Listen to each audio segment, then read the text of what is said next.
What do you think? And Scap, you were very aggressive yesterday.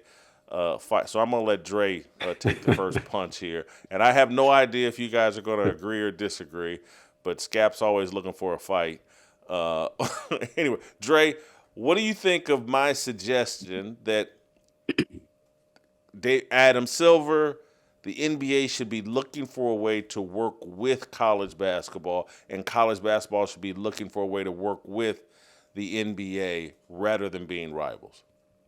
Theoretically, Jason, you're correct. It does make sense if players are coming into the NBA already having a fan base from having the continuity of playing in college over several years, but it will require several changes. First of all, the NIL changing teams year by year in college, that completely kills the idea of building a fan base because college players don't build fan bases because they don't stay at a school for 3 years straight, especially if they're playing. Because if you're playing, then you get over to another school for more money.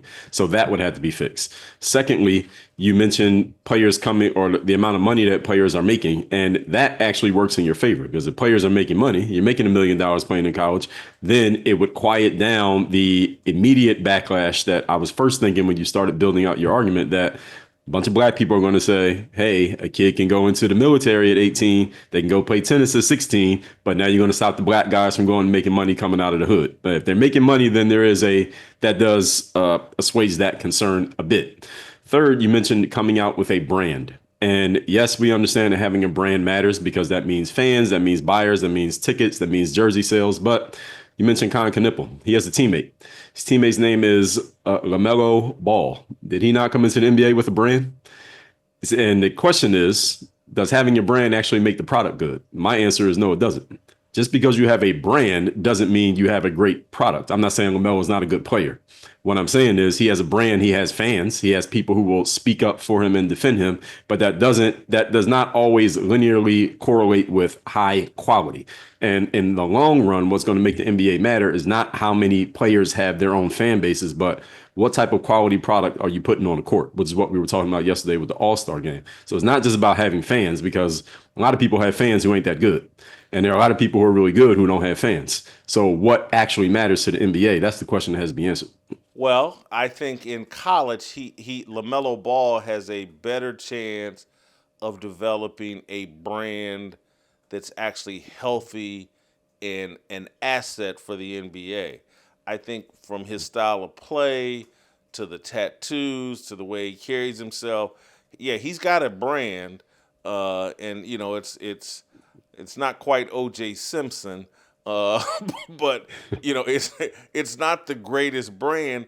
And I think had he spent 2, 3, 4 years in college and built a brand there, it would be a healthier brand that benefited basketball. I mean, I was just thinking this weekend there were no Ball brothers involved in NBA All Star Weekend, and a lot of that's injury with Lonzo, I guess, or whatever. But the Ball brand hasn't really worked. It was hot Jello for a didn't have a new minute, rap song. He didn't have a new huh? song to perform it. Jello didn't have a new song.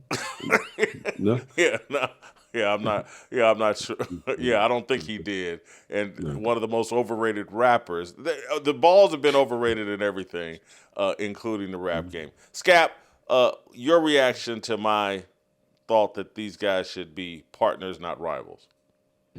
Jason, it's a great idea in an ideal world, but much like with saving the NBA All-Star Game or reviving the competitive balance in the NBA, like there's not necessarily absolute or finite kind of examples of how we can go about achieving that. I think, look, the two, college and the NBA inherently are rivals in that when you improve one of the products, the other product is likely to suffer. Let me give you an example. Let me give you an example here. There used to be no minimum age requirement rule for entry into the NBA. So you had a bunch of high school kids that were declaring eligibility and coming into the draft. And quite frankly, there was no good way to evaluate that talent on a high school level in some cases. So like there were high profile misses at the upper end of the draft, like a couple top 5 massive busts because the pro scouts really couldn't evaluate accurately how good those guys were against high school level opponents. So they eradicated the premise that a player can come from high school and made it mandatory that they are 1 year removed from their graduating high school class, which meant that they had to go to an NBA developmental level of play or go overseas and play or go to college and play 1 year. And then they could get a better basis for, comparing these talents and be able to more accurately depict like how they will translate into the pro level.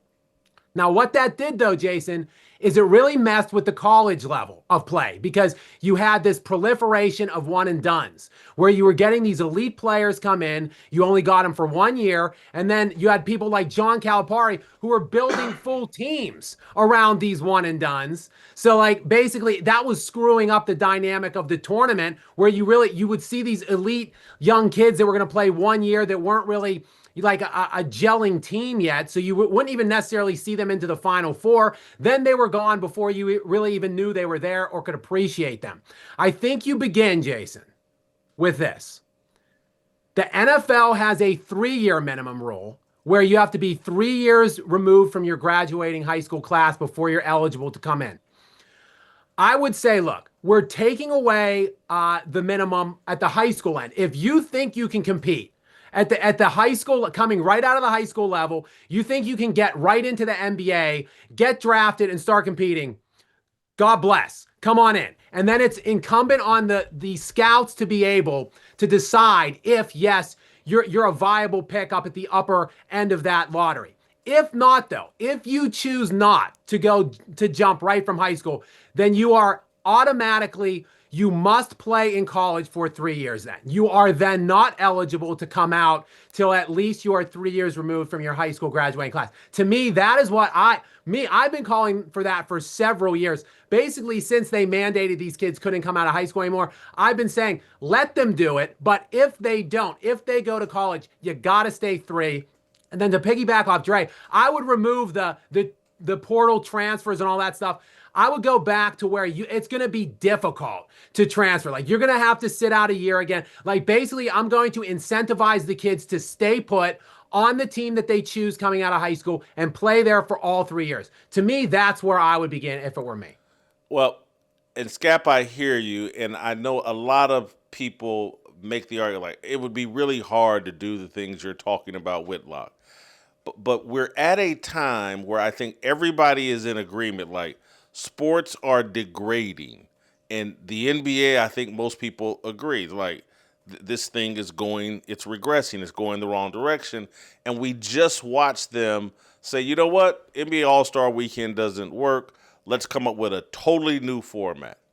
And so I think if you look at college sports and the chaos within college sports in football and basketball, everybody realized, like, man, we got to have monumental change in football and basketball. We got to get this right.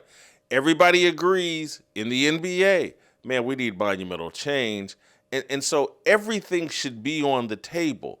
Coming up with a new concept of how, again, when you're paying college basketball players millions of dollars, and again, if you get in the right kind of relationship with the NBA, with the shoe companies, you can pay a senior basketball player $5 million.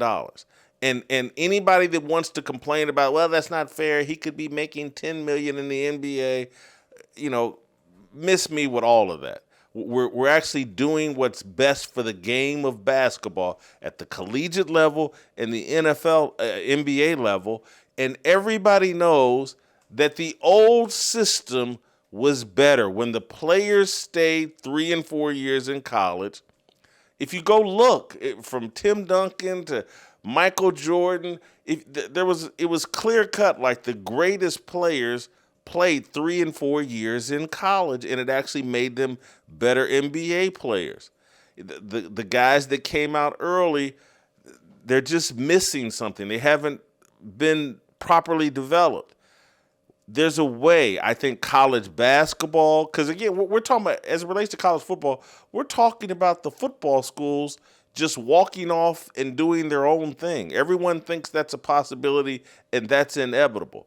Well, college basketball needs to take care of itself and consider a new model, and they have an opportunity if Adam Silver had a brain and had some leadership, he could extend a hand to college basketball and say, hey, let's do something that works for both of us, that we're now gaining legitimate brands and superstars with legitimate fan bases.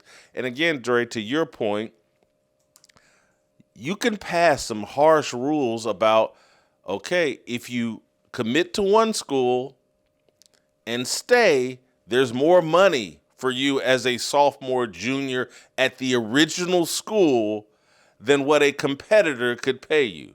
You could financially incentivize guys to not hit the transfer portal because you have more value being the star for 3 years at Indiana State University like Larry Bird has a lot more value than being a one and done from North Carolina or Duke. So